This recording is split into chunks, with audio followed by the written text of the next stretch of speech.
Magandang umaga, go ahead.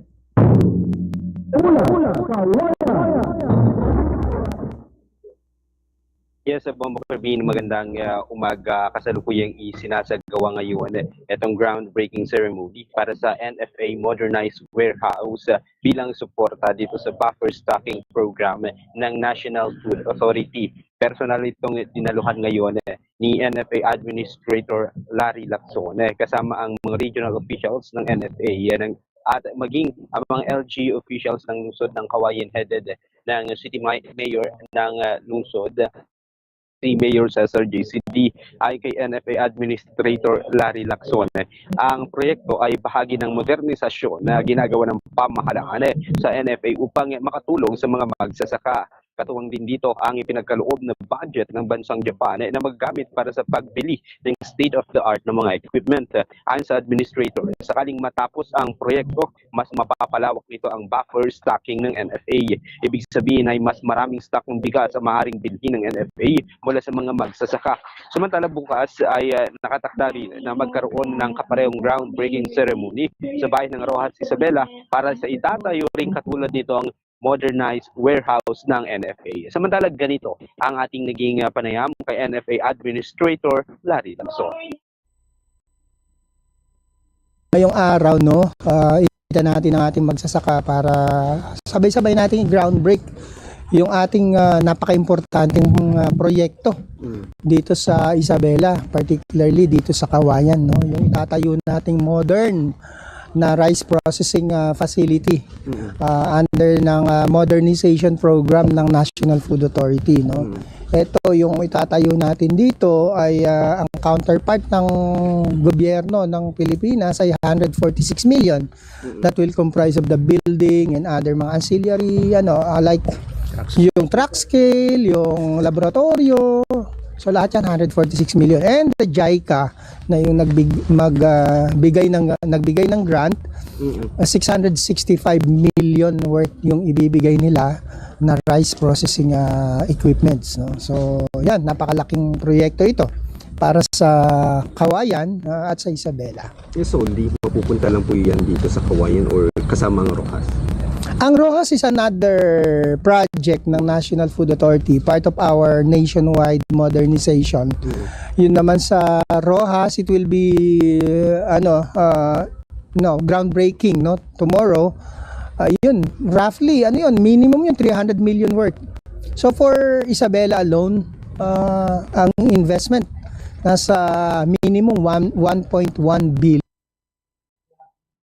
Bahagi ng ating naging panayam kay NFA Administrator Larry Lacson. Sa ngayon, Bombo Kervin ay nagpapatuloy itong mga opening remarks na mga bisita, partikular itong katatapos lang ni Mayor Sir JCD na nagsalita at syempre yung iba pang mga opisyal ngayon ay kasalukuyan na nagsasalita. At mamaya, Bombo Kervin ay magbibigay din tayo ng update at titignan din natin kung ano yung magiging reaksyon ng mga kababayan natin, lalo yung mga magsasaka na dadalo ngayon dito at maging yung reaction din ng ama ng syudad ng Kawayan tungkol sa proyektong ito. At yan muna ang update at balita mula rito sa lungsod ng Kawayan. Ako si Bombo Kyle Balade.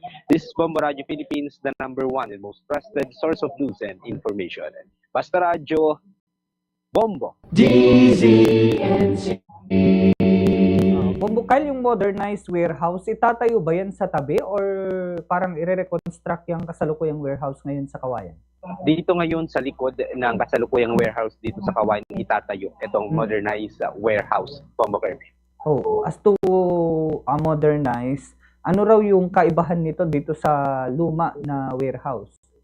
Yes, sa Bombo Kervin, may mga equipment ito na mga state-of-the-art equipment, Bombo Kervin, kung saan kahit nasaan ang mga administrador or nasaan ang mga opisyal ng NFA, maaari nilang i-monitor kung ano yung nagiging activity ng partikular na mga modernized warehouse, Bombo Kervin. At may mga dryer din ito na included. Ibig sabihin, maaari na silang mag-cater ng mga kababayan natin or mag-cater ng mga palay na ibinebenta ng fresh, Bombo Kervin.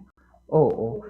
Pero pagdating dito sa, syempre, kapasidad naman ito, gaano karami raw yung kapasidad nito? Same pa rin ba dun sa dati?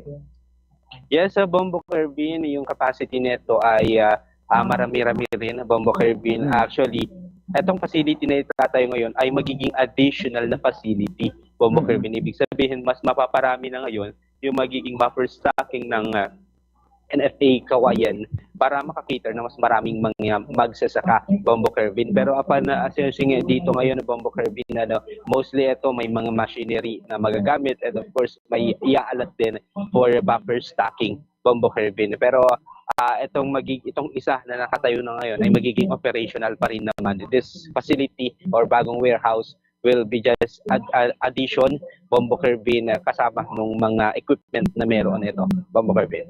Oo, yung binabanggit na panibagong mga facilities na pwedeng bumili na kahit medyo basta, tama ba? Yung binabanggit mo kanina, Bombo Kyle, so ibig sabihin meron silang mga mechanical dryer na ilalagay dyan? Yes, Bombo Kerbin, yun yung ilalagay nila dito. And bukod po doon, Bombo Kerbin, is may iba pang mga equipment na ilalagay, gaya ng sabi ko sa iyo kanina, na kayang i-monitor ng mga NFA officials yung sistema or nangyayari sa modernized warehouse kahit wala sila sa mismong lugar, Bombo Kerbin. Sige, maraming salamat, Bombo Kyle Balad, sa iyong report mula ho rito sa Kawayan City. Well, pagdating ho dito po sa